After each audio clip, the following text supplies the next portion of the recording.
يعني ايه دلوقتي انت عملت ايه؟ اكيد انا هتشكي يعني ولا؟ عشان كده هو جاي للنقابه بتاعته عشان لا ما هو كان النقابه اللي هو انت. انا جاي اسال عليه.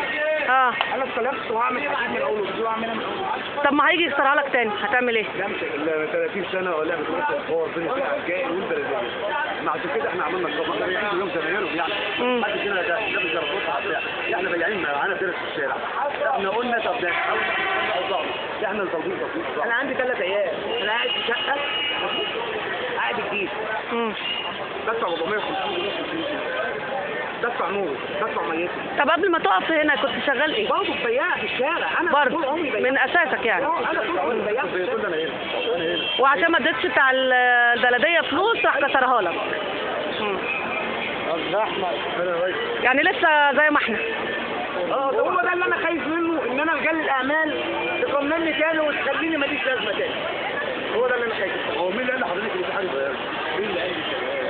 الثوره جت عشان نغير. ثوره قامت ثوره تاني قامت ولا بالك؟ هم الثوره الحديثه بتاعتي. انا عشان اغير من الناس انا الوحيد اللي حصلت كده. عشان عايز تمشي صح. عشان انا اللي عايز امشي.